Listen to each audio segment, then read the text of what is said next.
So welcome back. Um, it is Sunday night again. Things look a little different than you're probably used to. Um, I am in the process of changing a few things around in this studio. So my hope is that the audio I've set up will continue to be at a pretty high level. But the camera is now rotated around 90 degrees from where it normally would be. So instead of seeing a wall of guitars behind me, you see the more plain blank wall that will eventually be where another desk will be going. And none of this is really important, honestly. So setting all of that aside right now, we are going to move on to our live reading for tonight. And tonight, we are continuing along with Charles Dickens' Bleak House. We will be commencing with chapter 38, because we have come along quite far in the story at this point. So, I appreciate very much anyone who's been sticking around for all of this. I know it's a bit of a process, and I know my folks like to tune in, but they've been having some computer difficulties for the past couple of weeks, so it may be a while before they actually end up seeing this particular installment, but I do hope to get them back online at some point. It's been very trying. In any case, we are going to continue along with Charles Dickens' Bleak House, Chapter 38, A Struggle.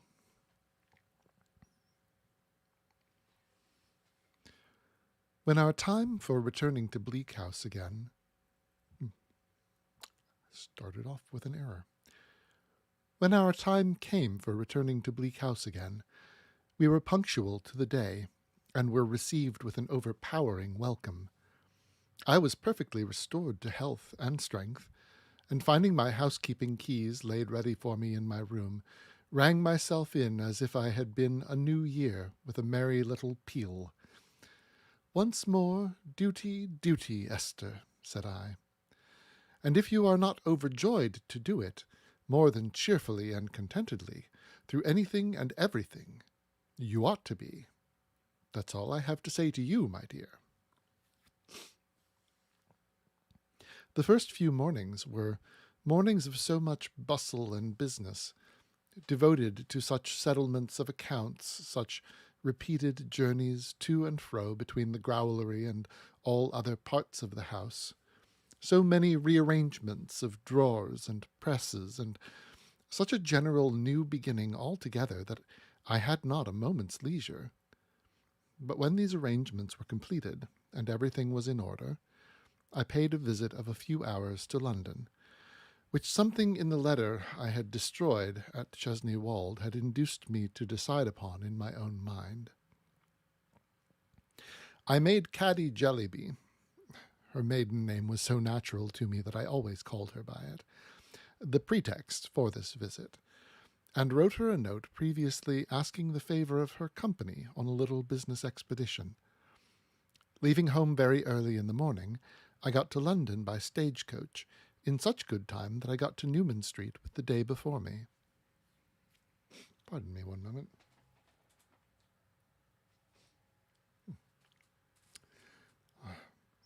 Sometimes an itchy nose can be very distracting, and I hate to do that on camera.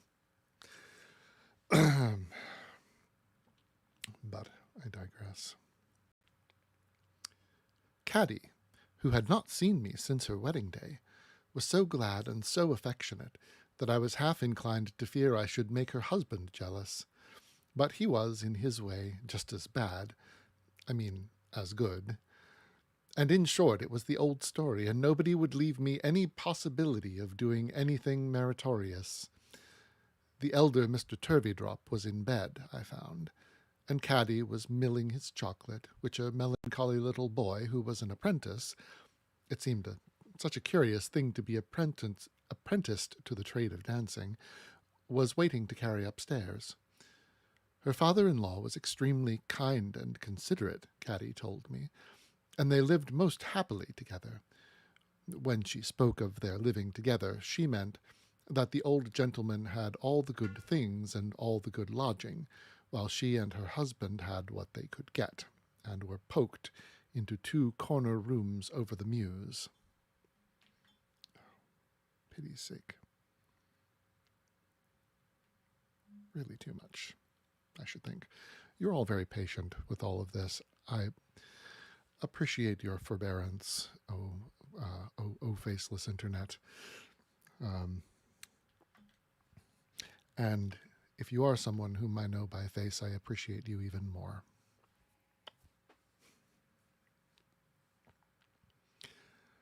"And how is your mamma, Caddy?" said I. "Why, I hear of her, Esther," replied Caddy, "through Pa, but I see very little of her.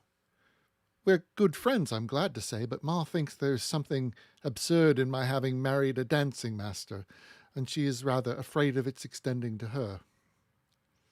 It struck me that if Mrs. Jellyby had discharged her own natural duties and obligations before she swept the horizon with a telescope in search of others, she would have taken the best precautions against becoming absurd. But I need scarcely observe that I kept this to myself. "And your papa, Caddy?" "He comes here every evening," returned Caddy, "and is so fond of sitting in the corner there that it's a treat to see him." Looking at the corner, I plainly perceived the mark of Mr. Jellyby's head against the wall. It was consolatory to know that he had found such a resting place for it. "And you, Caddy," said I. "You are always busy, I'll be bound." "Well, my dear," returned Caddy, "I am indeed, for to tell you a grand secret, I'm qualifying myself to give lessons. Prince's health is not strong, and I want to be able to assist him, what with schools and classes here and private pupils, and the apprentices. He really has too much to do, poor fellow." The notion of the apprentices was still so odd to me that I asked Caddy if there were many of them. "4," said Caddy. "1 indoor and 3 out. They're very good children, only when they get together they will play, children-like, instead of attending to the work. So the little boy you saw just now waltzes by himself in the empty kitchen, and we distribute the others over the house as well as we can." "That is only for their steps, of course," said I. "Only for their steps," said Caddy. "In that way they practice so many hours at a time, whatever steps they happen to be upon. They dance in the academy, and at this time of year we do figures at 5 every morning." "Why, what a laborious life!" I exclaimed. "I assure you, my dear," returned Caddy, smiling. "When the outdoor apprentices ring us up in the morning, the bell rings into our room, not to disturb old Mr. Turveydrop, and when I put up the window and see them standing on the doorstep with their little pumps under their arms, I'm actually reminded of the sweeps." All this presented the art to me in a singular light, to be sure. Caddy enjoyed the effect of her communication and cheerfully recounted the particulars of her own studies.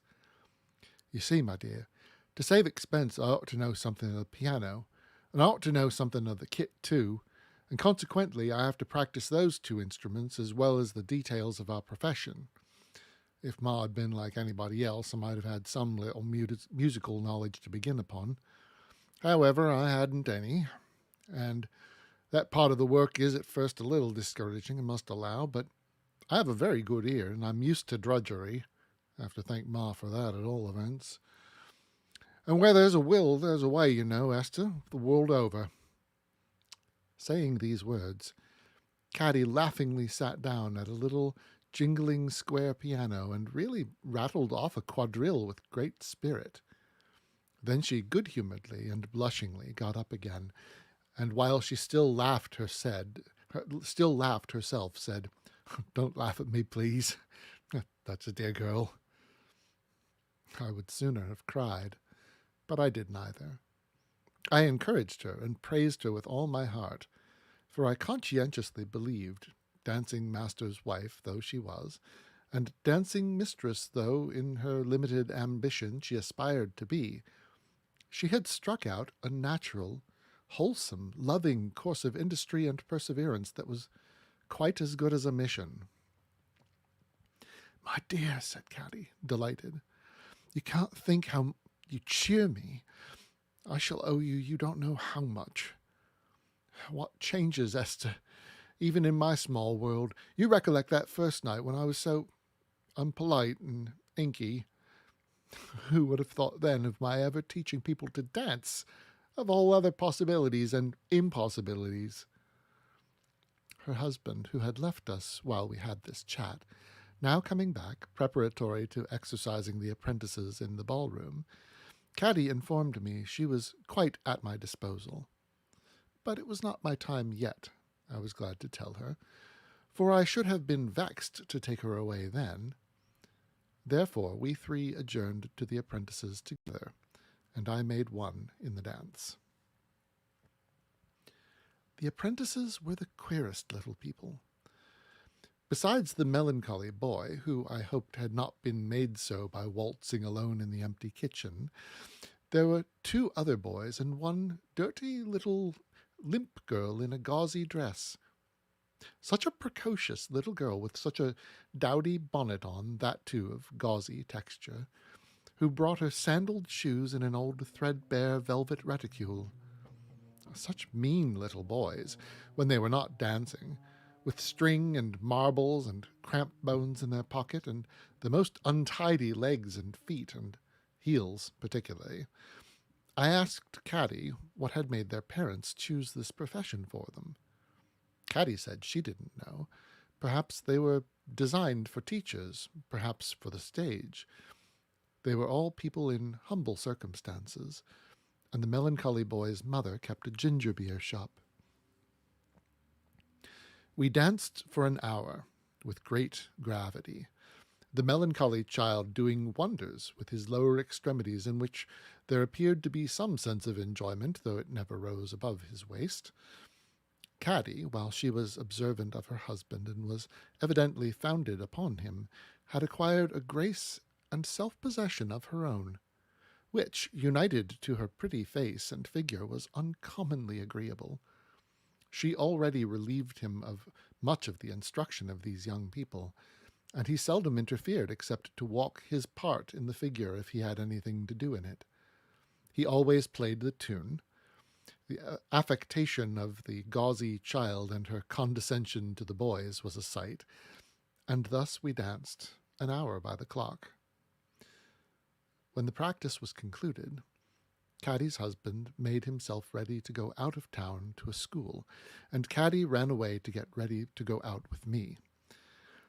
I sat in the ballroom in the interval, contemplating the apprentices.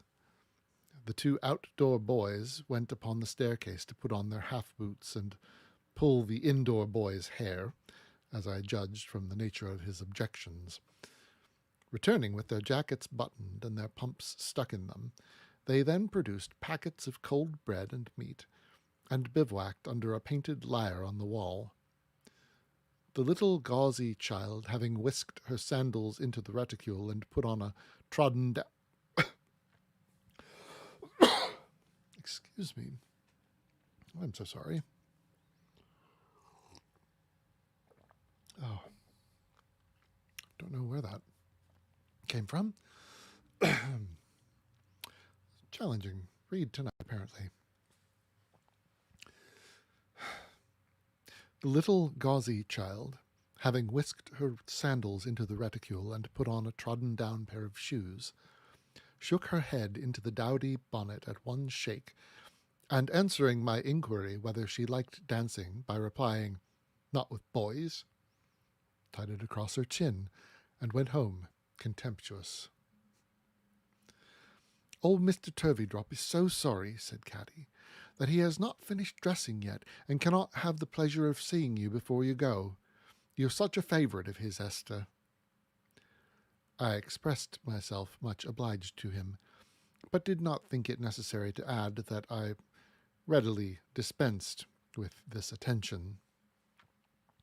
"It takes him such a long time to dress," said Caddy, "because he's very much looked up to in such things, and has a reputation to support. You can't think how kind he is to Pa. He talks to Pa of an evening about the Prince Regent. I never saw Pa so interested." There was something in the picture of Mr. Turveydrop bestowing his deportment on Mr. Jellyby that quite took my fancy. I asked Caddy if he brought her papa out much. "No," said Caddy. "I don't know that he does that, but he talks to Pa, and Pa greatly admires him and listens and likes it. Of course, I am aware that Pa has hardly any claims to deportment, but they get on together delightfully. You can't think what good companions they make. I never saw Pa take snuff before in my life, but he takes one pinch out of Mr. Turveydrop's box regularly, keeps putting it to his nose and taking it away again all the evening."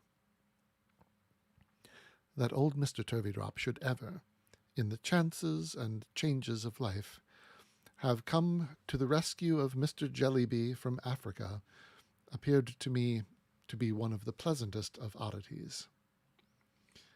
"As to Peepy," said Caddy with a little hesitation, "whom I was most afraid of, next to having any family of my own, Esther, as an inconvenience to Mr. Turveydrop, the kindness of the old gentleman to that child is beyond everything. He asks to see him, my dear. He lets him take the newspaper up to him in bed. He gives him the crust of his toast to eat, sends him on little errands about the house. He tells them to come to me for sixpences.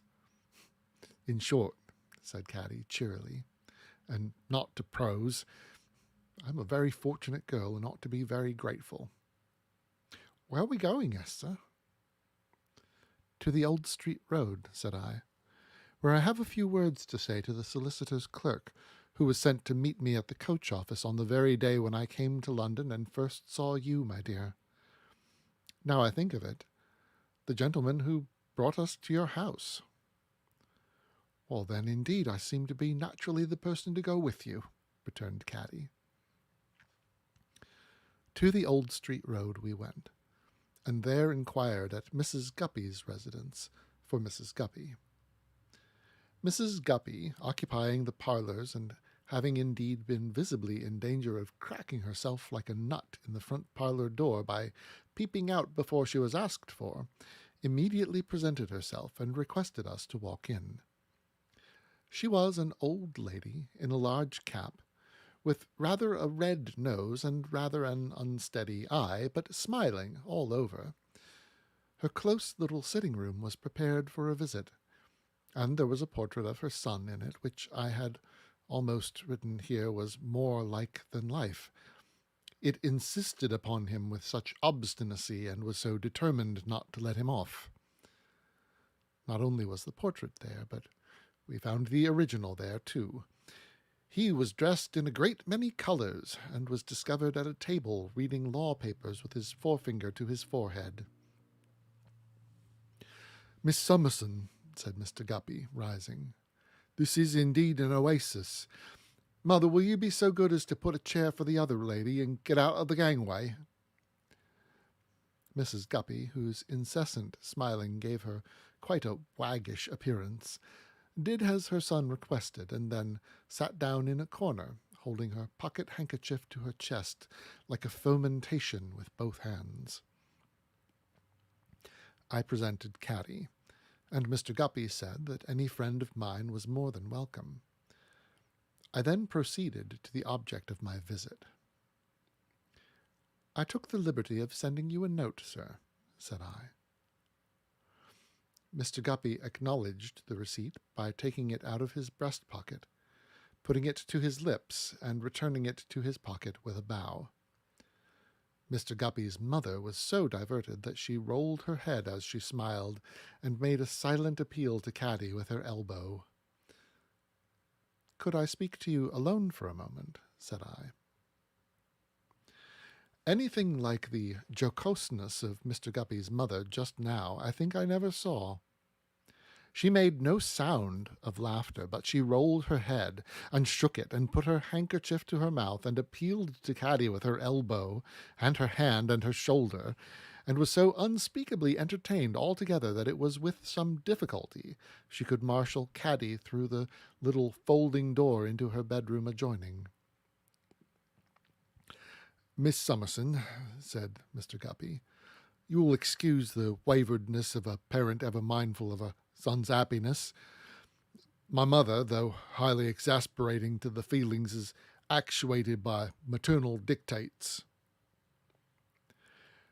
I could hardly have believed that anybody could in a moment have turned so red or changed so much as Mr. Guppy did when I now put up my veil. "I asked the favour of seeing you for a few moments here," said I, "in preference to calling at Mr. Kenge's, because, remembering what you said on an occasion when you spoke to me in confidence, I feared I might otherwise cause you some embarrassment, Mr. Guppy." I caused him embarrassment enough as it was, I am sure. I never saw such faltering, such confusion, such amazement and apprehension. "Miss Summerson," stammered Mr. Guppy, I beg your pardon, but in our profession we find it necessary to be explicit. You've referred to an occasion, miss, when I did myself the honour of making a declaration which—" Something seemed to rise in his throat that he could not possibly swallow. He put his hand there, coughed, made faces, tried again to swallow it, coughed again, made faces again, looked all round the room, and fluttered his papers. "Kind of giddy sensation has come upon me, miss," he explained, "which rather knocks me over. I little subject to this sort of thing. By George." I gave him a little time to recover. He consumed it in putting his hand to his forehead and taking it away again, and in backing his chair into the corner behind him. "My intention was to remark, miss," said Mr. Guppy, "oh, dear me, something bronchial, I think, to remark that you was so good on that occasion as to repel and repudiate that declaration. You wouldn't perhaps object to admit that. Though no witnesses are present, it might be a satisfaction to your mind if you was to put in that admission." "There can be no doubt," said I, "that I declined your proposal without any reservation or qualification whatever, Mr. Guppy." "Thank you, miss," he returned, measuring the table with his troubled hands. "So far that's satisfactory. It does you credit. This is certainly bronchial. Must be in the tubes. You wouldn't perhaps be offended if I was to mention, not that it's necessary, for your own good sense or any person's sense must show 'em, that if I was to mention that such declaration on my part was final and there terminated." "I quite understand that," said I. "Perhaps it may not be worth the form, but it might be a satisfaction to your mind. Perhaps you wouldn't object to admit that, miss," said Mr. Guppy. "I admit it, most fully and freely," said I. "Thank you," returned Mr. Guppy. "Very honourable, I'm sure. I regret that my arrangements in life, combined with circumstances over which I have no control, will put it out of my power ever to fall back upon that offer or to renew it in any shape or form whatever, but it will ever be a retrospect entwined with friendship's bowers." Mr. Guppy's bronchitis came to his relief and stopped his measurement of the table.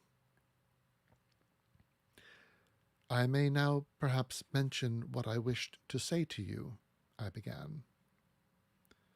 "I shall be honoured, I'm sure," said Mr. Guppy. I'm so persuaded that your own good sense and right feelings, miss, will keep you as square as possible, that I can have nothing but pleasure, I'm sure, in hearing any observations you may wish to offer. You were so good as to imply, on that occasion— "Oh, excuse me, miss," said Mr. Guppy, "but we had better not travel out of the record into implication. I cannot admit that I implied anything." "You said, on that occasion," I recommenced, "that you might possibly have the means of advancing my interests and promoting my fortunes by making discoveries of which I should be the subject. I presume that you founded that belief upon your general knowledge of my being an orphan girl, indebted for everything to the benevolence of Mr. Jarndyce. Now the beginning and the end of what I have come to beg of you is, Mr. Guppy, that you will have the kindness to relinquish all idea of so serving me. I have thought of this sometimes, and I have thought of it most lately, since I have been ill. At length I have decided, in case you should at any time recall that purpose and act upon it in any way, to come to you and assure you that you are altogether mistaken. You could make no discovery in reference to me that would do me the least service or give me the least pleasure. I am acquainted with my personal history, and I have it in my power to assure you that you never can advance my welfare by such means. You may perhaps have abandoned this project a long time. If so, excuse my giving you unnecessary trouble. If not, I entreat you, on the assurance I have given you, henceforth to lay it aside. I beg you to do this for my peace." "I'm bound to confess," said Mr. Guppy, "that you express yourself, miss, with that good sense and right feeling for which I gave you credit. Nothing can be more satisfactory than such right feeling, and if I mistook any intentions on your part just now, I'm prepared to tender a full apology. I should wish to be understood, miss, as hereby offering that apology, limiting it as your own good sense and right feeling will point out the necessity of to the present proceedings." I must say for Mr. Guppy that the snuffling manner he had had upon him improved very much. He seemed truly glad to be able to do something I asked, and he looked ashamed. "If you will allow me to finish what I have to say at once, so that I may have no occasion to resume," I went on, seeing him about to speak, "you will do me a kindness, sir. I come to you as privately as possible, because you announced this impression of yours to me in a confidence which I have really wished to respect, and which I always have respected, as you remember. I have mentioned my illness. There really is no reason why I should hesitate to say that I know very well that any little delicacy I might have had in making a request to you is quite removed. Therefore, I make the entreaty I have now preferred, and I hope you will have sufficient consideration for me to accede to it." I must do Mr. Guppy the further justice of saying that he had looked more and more ashamed, and that he looked most ashamed and very earnest when he now replied with a burning face, "Upon my word and honour, upon my life, upon my soul, Miss Summerson, as I am a living man, I'll act according to your wish. I'll never go another step in opposition to it. I'll take my oath to it, if there'll be any satisfaction to you. In what I promise at this present time touching the matters now in question," continued Mr. Guppy rapidly, as if he were repeating a familiar form of words, "I speak the truth, the whole truth, and nothing but the truth, so I am quite satisfied," said I, rising at this point, "and I thank you very much. Caddy, my dear, I'm ready." Mr. Guppy's mother returned with Caddy, now making me the recipient of her silent laughter and her nudges, and we took our leave. Mr. Guppy saw us to the door with the air of one who was either imperfectly awake or walking in his sleep, and we left him there, staring. But in a minute he came after us down the street, without any hat and with his long hair all blown about, and stopped us, saying fervently, "Miss Summerson, upon my honour and soul you may depend upon me." "I do," said I, quite confidently. I beg your pardon, miss," said Mr. Guppy, going with one leg and staying with the other. "But this lady being present, your own witness, it might be a satisfaction to your mind, which I should wish to set at rest, if you was to repeat those admissions." "Well, Caddy," said I, turning to her, "perhaps you will not be surprised when I tell you, my dear, that there never has been any engagement." "No proposal or promise of marriage whatsoever," suggested Mr. Guppy. "No proposal or promise of marriage whatsoever," said I, "between this gentleman—" "William Guppy of Penton Place, Pentonville, in the county of Middlesex," he murmured. "Between this gentleman, Mr. William Guppy of Penton Place, Pentonville, in the county of Middlesex, and myself." "Thank you, miss," said Mr. Guppy. "Very full, excuse me, lady's Christian name, lady's name, Christian and surname both?" I gave them. "Married woman, I believe," said Mr. Guppy. "Married woman. Thank you. Formerly Caroline Jellyby, spinster, then of Thavies Inn, within the city of London, but extra-parochial, now of Newman Street, Oxford Street. Much obliged." He ran home and came running back again. "Touching that matter, I really and truly am very sorry that my arrangements in life, combined with circumstances over which I have no control, should prevent a renewal of what was wholly terminated some time back," said Mr. Guppy to me forlornly and despondently. "But it couldn't be. Now could it, I only put it to you." I replied it certainly could not.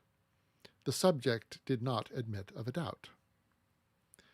He thanked me and ran to his mother's again, and back again. "It's very honourable of you, miss, I'm sure," said Mr. Guppy. "If an altar could be erected in the bowers of friendship, but upon my soul, you may rely upon me in every respect, save and except the tender passion only." The struggle in Mr. Guppy's breast, and the numerous oscillations it occasioned him between his mother's door and us, were sufficiently conspicuous in the windy street, particularly as his hair wanted cutting, to make us hurry away. I did so with a lightened heart, but when we last looked back, Mr. Guppy was still oscillating in the same troubled state of mind. End of chapter. So it seems that Mr. Guppy is not as constant as he would have had us believe at first. Well, we shall see where the story goes next week, when we will embark upon chapter 39, and hopefully this chaotic space around me will be a little more put together by that time.